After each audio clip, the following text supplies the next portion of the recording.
Your brain uses shortcuts every day to make decisions quickly.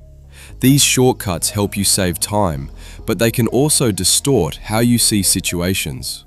Most of the time, you are not aware they are happening. Once you recognize them, you can start to think more clearly and make better decisions. Loss aversion is the tendency to feel losses more strongly than gains of the same size. Your brain is wired to avoid loss because it links loss to risk and survival.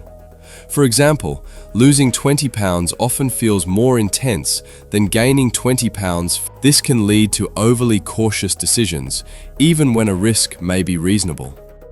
A useful step is to pause and evaluate both outcomes more evenly before deciding. The Dunning Kruger effect is when people with low knowledge in an area overestimate their ability. This happens because your brain needs knowledge to recognize its own limitations.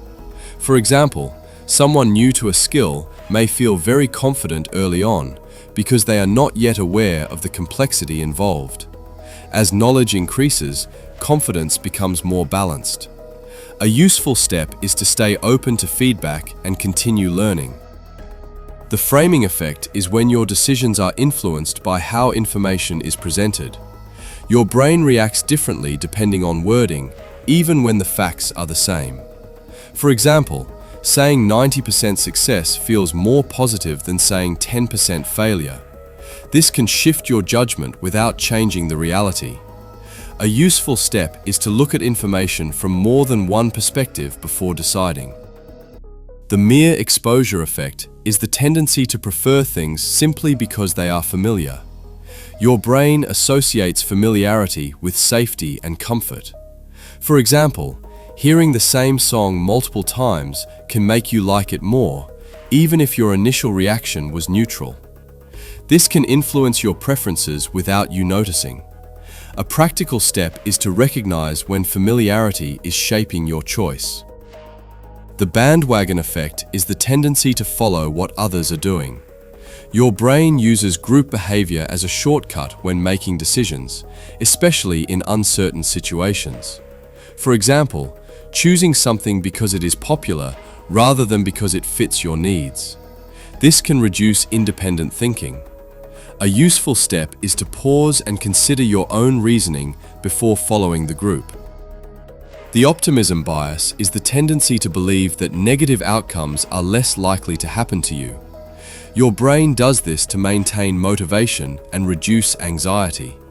For example, underestimating risks when making plans or assuming things will work out without preparation.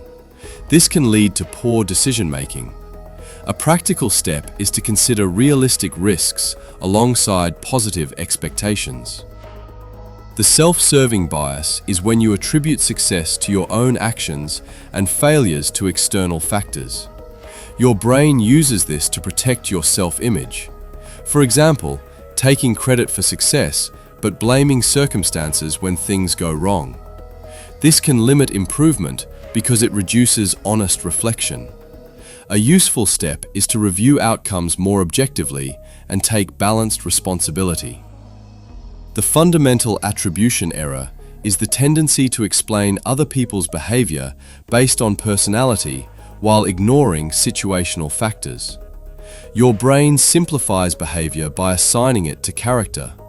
For example, assuming someone is rude rather than considering what might have influenced their behavior. This can lead to inaccurate judgments. A practical step is to consider context before forming conclusions. The overconfidence effect is when your confidence in your judgment is higher than your actual accuracy. Your brain often forms strong conclusions based on limited information. For example, feeling certain about a decision without fully understanding all factors. This can increase the likelihood of mistakes. A useful step is to question your certainty and seek additional information. The endowment effect is the tendency to place higher value on something simply because you own it. Your brain attaches value through ownership and familiarity. For example, valuing an item you own more than an identical item you do not own. This can affect decisions such as selling or letting go. A practical step is to evaluate value more objectively, independent of ownership. These patterns are normal and part of how your brain works. They are not problems on their own. The difference comes from awareness. When you notice them, you create space to think more clearly and respond more effectively.